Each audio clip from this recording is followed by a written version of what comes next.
Hello, I'm Gary Quinn, and welcome to another episode of Ready, Set, Live. Persistence is the ability to continue to get up no matter how many times you've been knocked down. It requires willpower, flexibility, strength of character, determination, and a desire to succeed at all costs. My guest today is Diane Warren. She is one of the most prolific and successful songwriters of our time. She has won a Grammy, an Emmy, and a Golden Globe, and has 13 Oscar nominations. She has been the Billboard Songwriter of the Year and ASCAP Songwriter of the Year, and has had over 80 songs chart in the top 10, and she even has a star on Hollywood Boulevard. Don't go away. I'll be right back with Diane Warren.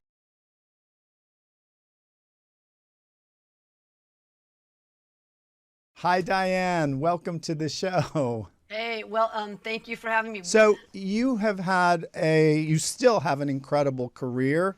I mean, you've worked with everybody, which is so fantastic to be able to have such a catalog of amazing songs. I know you grew up in the San Fernando Valley. How did that start, the extraordinary path? Were you always wanting, I know you wrote many songs when you were a young girl. Was it just one day you said, this is what I want to do? Yeah, when I was a little kid, I knew I wanted to be a songwriter. And I grew up in Van Nuys, and this was what I was always just going to do, and I just set to work doing it and didn't have a plan B. This was what I was going to do and what I was going to be, and here I am. Wow. No, I mean, I think it's most people don't know how intricate and how dynamic it is to write songs. And also, music and words are a connection to the soul. So you're really connecting people to information to themselves or relating to what you're writing. Was there a catalyst of someone that you said, I really love what they do as a songwriter or musician? It was everything. I mean, I grew up at a time when it was just so much great music and such a variety of, whether it was the Beatles or Motown, and then soul music and just everything, or the show tunes my mom and dad listened to in the house. I got to hear everything, so everything influenced me, which is, why I can write in pretty much every genre of music. So I was lucky to have that, What does love mean to you?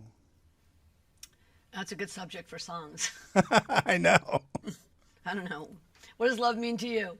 Love means a sense of, let's say, joy, a sense of happiness, but also a self-acceptance of myself. Right. And I think people in the world are looking outside themselves for happiness.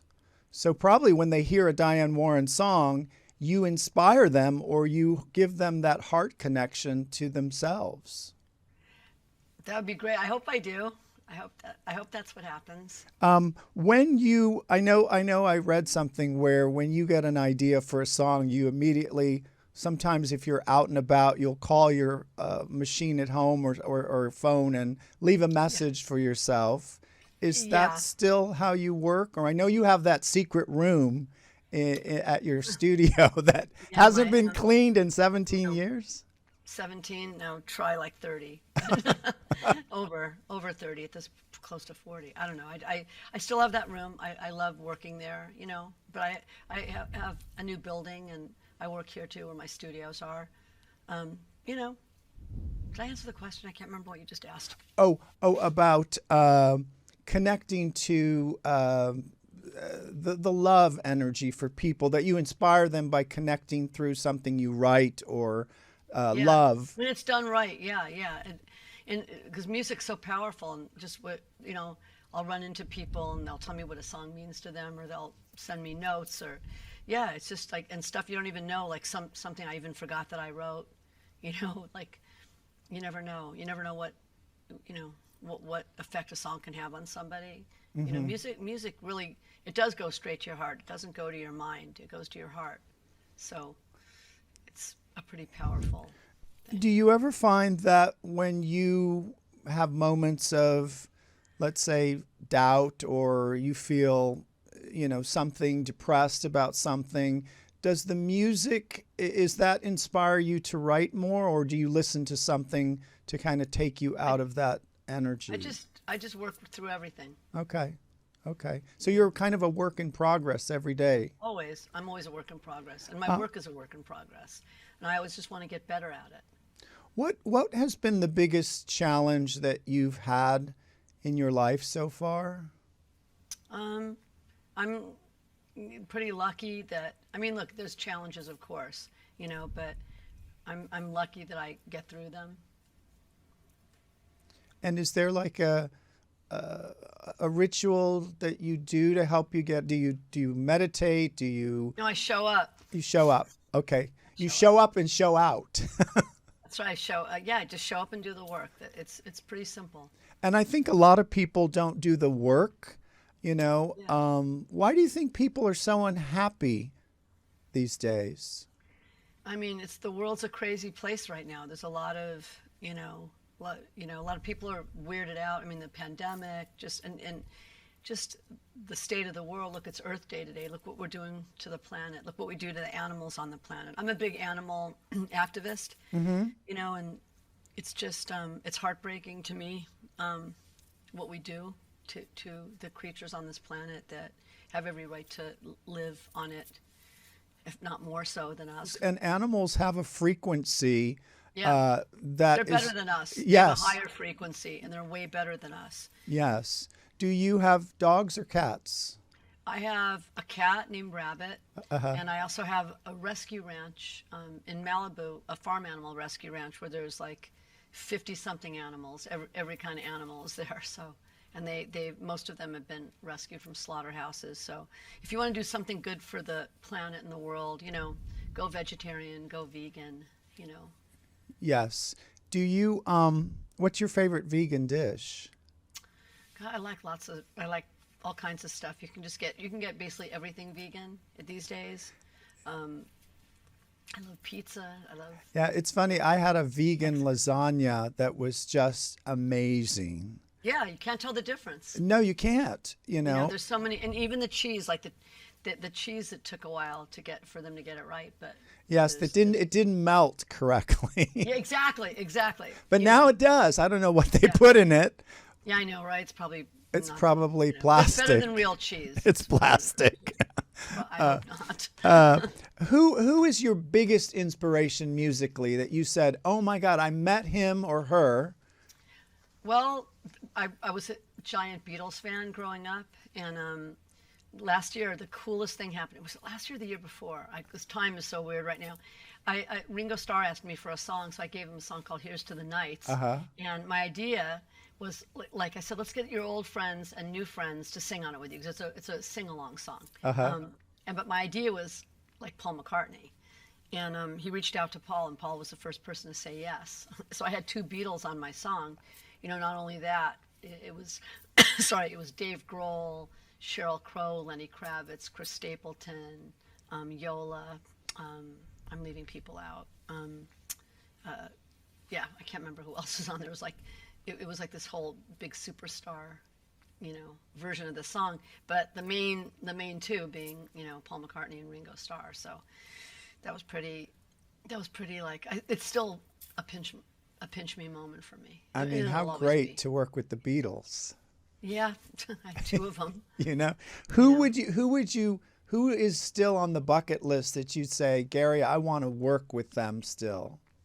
There's no, I'm working with so many great artists, and right now, and and I have worked with so many great artists. So there's not one artist like, wow, I have to work with them. Okay. Because luckily I still work with great artists, great new artists, great established artists. I did a great song with Herbie Hancock.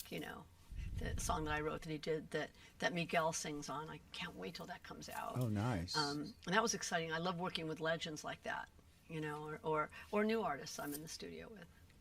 Do you find when you work with someone, like a collaboration, do you connect with them or learn some lesson from them, or you say, wow, I really connected deep with that person and I learned something from them? I mean, it just depends. It's situational. I do like to meet with artists in person, though, just to kind of find out who they are more than what I can learn from them. You know, how I can work with them. Excellent. What makes you laugh? Humor that makes 12-year-olds laugh. I mean, I'm easy to make laugh, but I think, you know, I'm pretty immature, really. I think that's a plus. I am too. I do too, and everything makes me laugh because, you know, if you're in the music business, you better have a sense of humor. If someone was going to play your life, actress, who would you want to play you? I don't know. I wonder who I haven't that would given it be. thought. Wow. I don't know. I mean, there's somebody.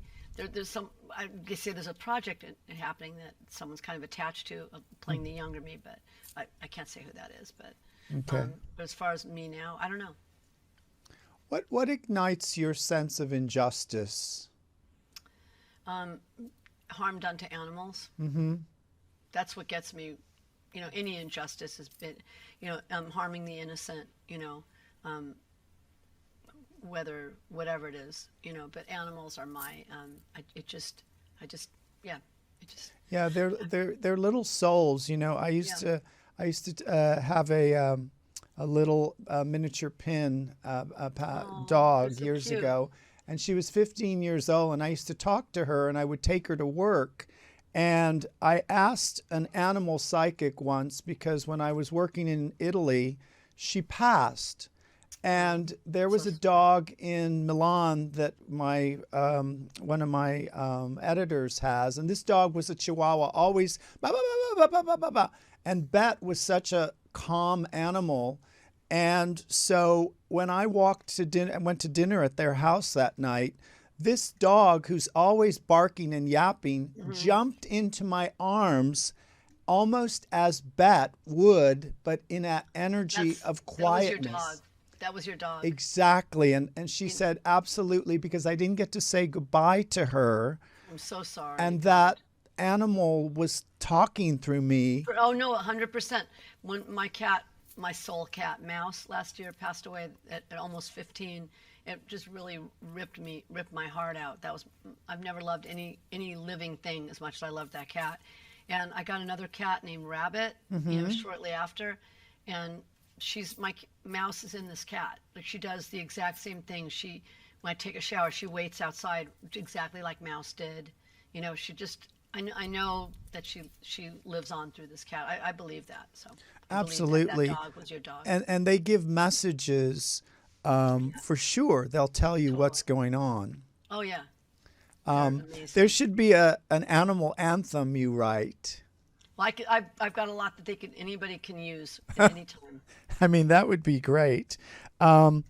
What's your favorite place to travel to? That's your sort of sacred space. I mean, I don't really travel a lot. I love Italy.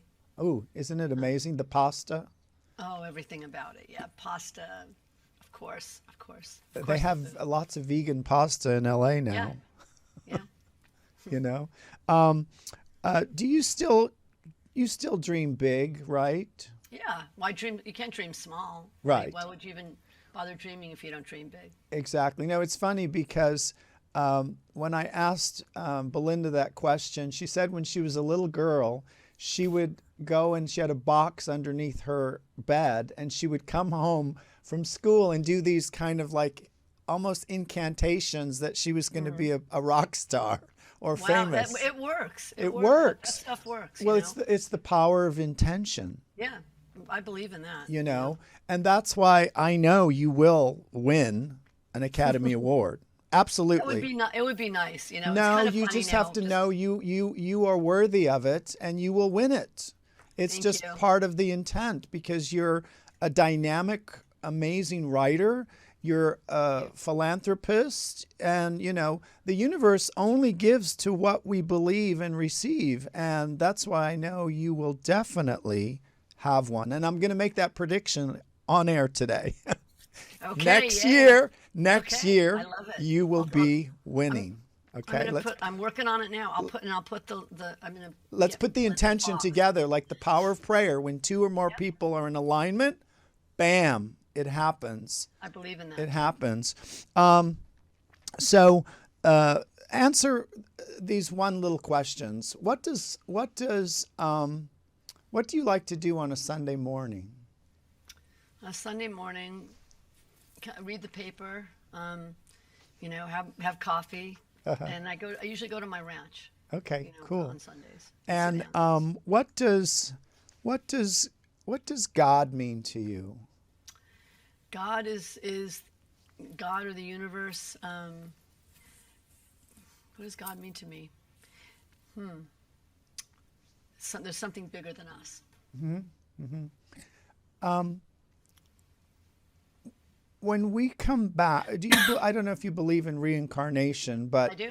My cat got reincarnated. I do too. Who would you like to come back as? I don't know. I don't want to think about it. I just want to stay here for as long as I can. Okay. If you could go back into history and time and talk to somebody and ask them a question and they were on the other side, who would that be? Well, I wrote If I Could Turn Back Time, so. Oh, that's right. Question. That's a good question. How about Irving Berlin? Would you like to ask him? Yeah. I'd love to sit and talk to Irving Berlin. That would be a cool interview. Yeah, I would love that. He's kind of my hero. You interviewing him. Yeah. Well, people can find you on Instagram. They can follow you. They can listen to all your songs. I'm so excited for all your new things coming out. Me too. And I want you to continue great success in what you do. Thank you, And continue writing worldwide hit songs and enjoying life, staying healthy, happy. Thank you. And Planning on all that. it was a Thank pleasure, and I'm sure I will see you at the Veggie Grill.